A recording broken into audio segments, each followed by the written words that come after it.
Hi, human beings all over the world. How are you today on this lovely Sunday? This is your host, your guy himself. Don't need any introduction. For those of you that are watching for the first time, here I am. Yes, Delhi, London, Guna, Romeo, Echo, Papa, Indigo, November. You've guessed it. DLG Reppin. Yes. So, before I get started, smash the thumbs up like button, smash the share button, extend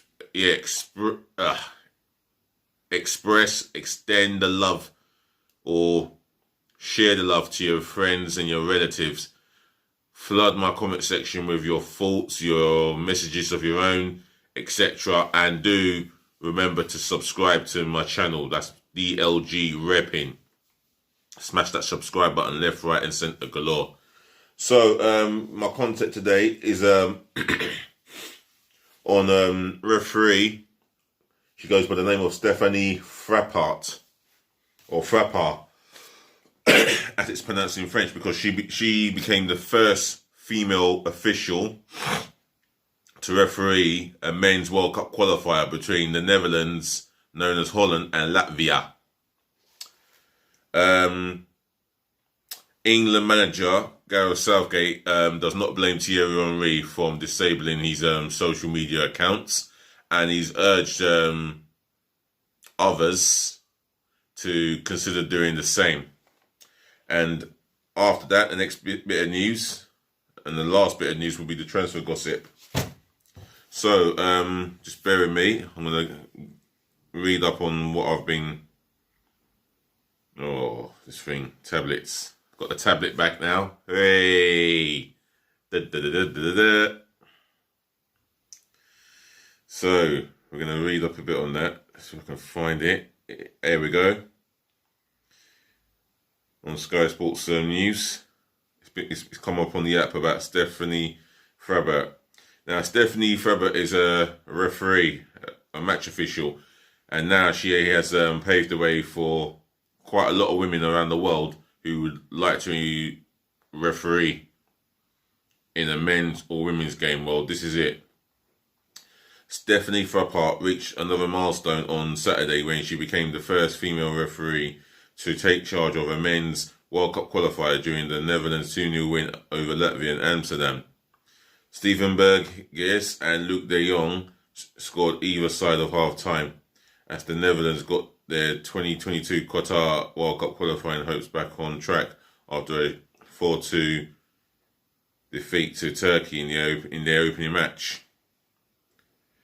Earlier in December, a French woman, Frappart, became the first female to take charge of a men's Champions League match when Italian champions Juventus defeated Ukrainian club Dynamo Kiev 3-0 in the group stage in Turin. She also refereed the Super Cup match between Liverpool and Chelsea in 2019 and the Women's World Cup final between the United States of America and the Netherlands the same year. So she's a woman who's refereed high-profile games, and she's not too short of experience. She's a young lady, enjoying her job, obviously, and she's made history, so she will pave the way for future women to come into the refereeing game and do their jobs enjoyable and with freedom. Before the match, the Dutch players wore T-shirts designed to highlight the plight of migrant workers in Qatar, host of the next World Cup, joining similar protests made by Norway and Germany players at previous games. The Dutch walked out onto the field before the start of the game wearing black T-shirts with the slogan, "Football supports change." Jorginho Wijnaldum's captain's armband carried the same message. The match was played in front of 5,000 spectators in the Amsterdam arena as part of a government-supported study into the amount of contact in crowd situations. So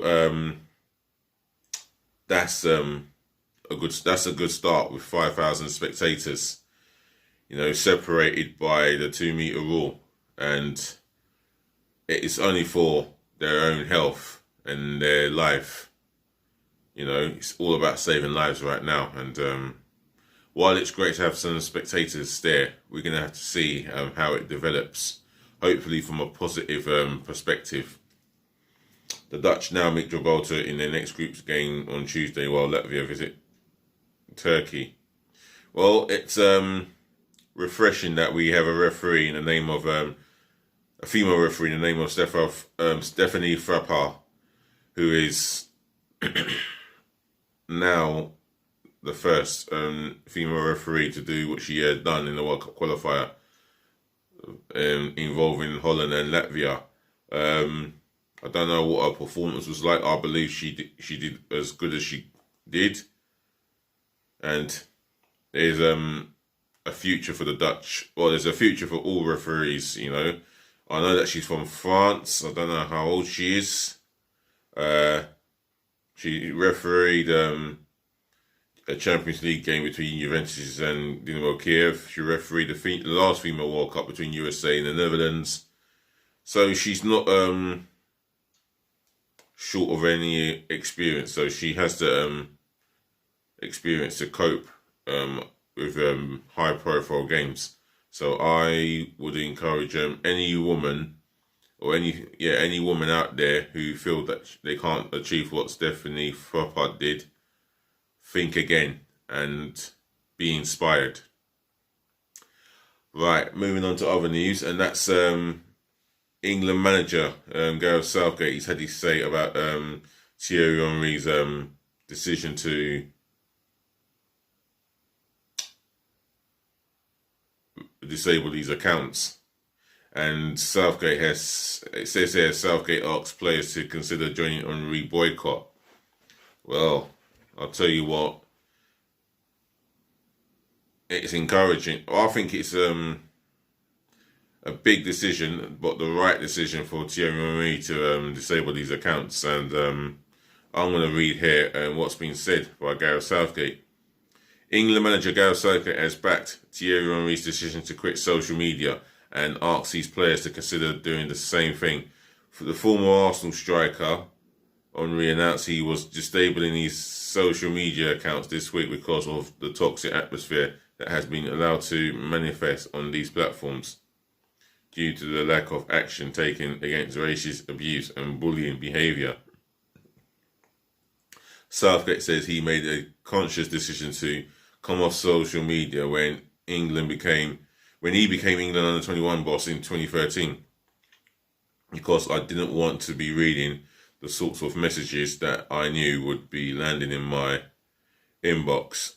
The England boss has concerns about the impact these negative interactions are having on players, but ruled out banning his squad from using social media at this summer's European Championships. And yeah, he won't stop them from using social media as long as they're in control of what they say and what they do and the sort of photos they put on their social media accounts, because believe it or not, social media could lead to someone getting killed. You know, I'm sorry about the negative, but that's the scenario of it. And people getting into trouble as well. But for me, it's also a wonderful place. It's just you have some of the negative some of the negative things that are coming out of vindictive people on social media, but not all is vindictive. It's just a huge minority at the moment, but all should be resolved. I think it's. I'm going to be reading on. Sorry. I think it's something for all players and all high-profile people who may receive that kind of negative attention to think about. It's not just high-profile people. There will be young kids who are getting bullied online. That is completely very horrible. That's just so horrible for young children to be bullied online. This is what social media has done. Until the authorities stamp their feet on this whole situation, this will only continue, sadly. until the authorities find a way, until people start speaking up on throwing suggestions at the authority on how the authorities and those who run these platforms. And for those who run these platforms, they need to be listening to the right people, not just any people, the right people with their right ideas. If you've got a suggestion, if you feel that you've been a victim of if you feel that you've been a victim of online bullying, or your children, you can come into my comment section and pull out the bad experiences that you've had, and if we all get together, we can come up with some suggestions. While you're doing that, yeah, smash the thumbs up, like button, the share button, smash that for me, to your friends and your relatives, please.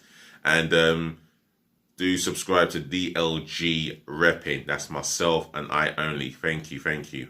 Much love and appreciation. Anyway, reading on. When I'm in camp, I try to switch off from all the external media, which is not great for keeping up with what's going on in the world. But the world is a happier place if I'm not getting that negativity. Absolutely. It is a really happy place, the world. It's just some of the type of human beings that live on this planet. And they are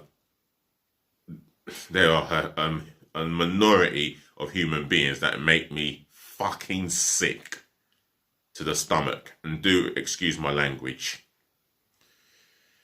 So I think that's absolutely something for our players to consider. I think if you spoke to every manager in the country, I think one of their biggest concerns would be that the players go in their dressing room after a game and players are scrolling through their phones.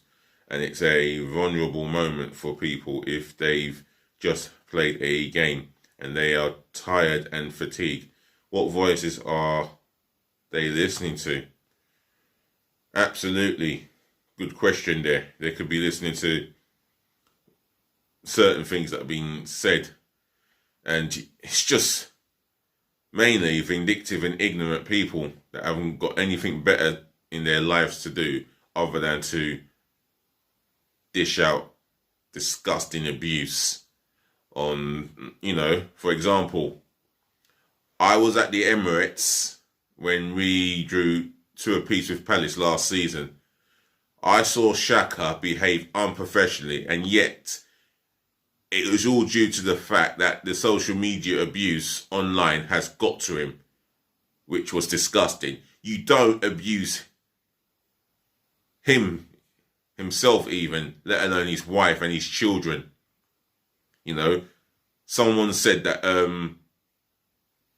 I wish cancer hit your. I hope your child gets, or your daughter gets cancer, which for me is just fucking disgusting, utterly fucking disgusting and fucking disgraceful.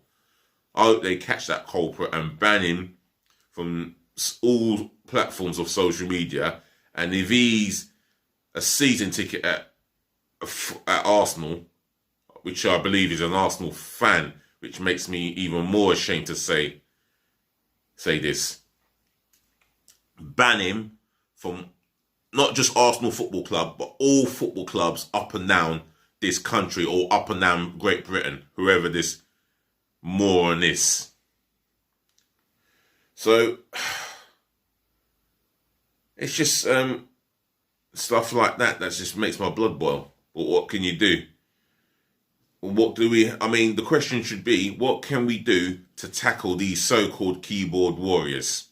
That's what they're known as, so-called keyboard warriors. Leave it in the comment section below. I'd love to hear your ideas and your suggestions and your opinions on this. Right, moving on, and I'm going to be going to today's gossip column right now. And let's see where we can kick off. I haven't read this through yet, so just bear with me.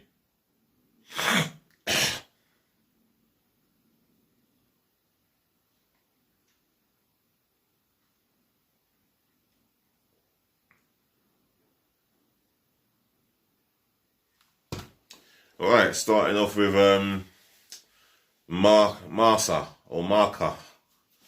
I think it's called Marsa because according to the article, the newspaper article there over there in Spain, should I say? Wales forward Gareth Bale is not in Real Madrid's plans for next season, despite the 31-year-old saying he plans to return to the Spanish club at the end of his season-long loan at Tottenham. Well, I would assume that he will still want to go back to Real Madrid. He may not be in Zidane's plans, he may not be in Real Madrid's plans, but one thing for sure, the guy will go there and fight for his place. And Zidane might not even be there for much longer anyway. Bale could be one of 6 players Real Madrid allow to leave to help fund moves for Paris Saint-Germain 22-year-old French striker Kylian Mbappe and 20-year-old Borussia Dortmund and Norway forward Erling Braut Haaland, according to the Sunday Mirror. Now, Bale will come at a big price still. I can't even think how much he's worth. I'm only guessing between 55 to 70 million compared to what Mbappe and Haaland would cost Real Madrid alone, or put together. One of them, of Haaland or Mbappe, will cost them an arm and a leg and the rest. Chelsea boss Thomas Tuchel has asked Blues owner Roman Abramovich to use Germany forward Timo Werner as part of a swap deal to try and sign Haaland from Borussia Dortmund. Now, Tuchel has made no secrets of Haaland because he comes across as a big fan of Haaland, and I think he worked with him at Borussia Dortmund. If I'm corrected rightly, or if I'm wrong, leave it in the comment section below. England captain Harry Kane says he will not make any decision on his Tottenham future until after the Euros this summer. Well, hold on. What's wrong with making a decision after the season? You go to the Euros and you've got making a decision on your football career and where you're going to be next season all in your head while you are representing your country with honour and pride. For me, you should make your decision as soon as possible. Anyway, talks over a new contract between Manchester City and England winger Raheem Sterling have been put on hold until the summer, with the 26-year-old's change in agent believed to be part of the reason. Wow, put on hold. Well, how long is it going to be on hold for, Mr. Sterling? All right, let's read some more here. Don't want to spend too long. Manchester City again, because Manchester City will have to pay 103 million if they want to sign Atletico Madrid Spanish midfielder Marcos Llorente. Real Madrid again, because it says here, according to Football Insider, Real Madrid will sell or loan out 22-year-old Norway midfielder Martin Odegaard, who is on loan at Arsenal, if Zinedine Zidane stays on as the Spanish side's manager. Arsenal fear Odegaard's price could rise to 50 million by the summer, while the likes of Chelsea, Liverpool and PSG could enter the fray for the Real Madrid playmaker. Star on Sunday. I mean, he is ours on loan. Well, he's Real Madrid's player, fair enough, and we've got a responsibility to look after him and make sure he's settled down, and he is settled. I'm going to read one more here. Uruguay assistant coach Mario Robolo says it would help the national team if the country's 34-year-old striker Edinson Cavani, who is at Manchester United, goes to Boca. Boca Juniors, or wherever, according to what it says in the Sunday Mirror. Wow. Okay. Well, that's all the transfer gossip. If you've got anything to say about your clubs or something I haven't read, or whatever it is that you want to say, leave it in the comment section below. Smash the share button for me, left, right and centre. Especially concerning your friends and your relatives. Smash the thumbs up like button. I don't care who it comes from. Just smash the thumbs up like button. And if I can avoid the thumbs down, I'd really appreciate it. And what I would appreciate more is if you smash the subscribe button, subscribing to myself, the one and only DLG Reppin. That's me. Smash that subscribe button for me. I've got 100 subscribers. I am so forever thankful and grateful to their life. And lo and behold, we're going to be pushed. And lo and behold, it won't end at 100 subscribers. Let's push it to 1,000 subscribers. That's my challenge. Yes, another 900 subscribers to go. I'm excited. Just smash that subscribe button for me and let's do this, baby. Yeah, let's do this, baby. I'll be talking to you guys later on this afternoon. Other than that, I wish you a good day. Keep staying safe.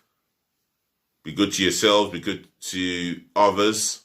And peace, love, and bless again, as I always say. And ladies to the gentlemen, to the boys, to the girls, thank you for watching. Thank you for tuning in. Thank you for listening. And always, forever, thank you for always putting up with me. Don't forget,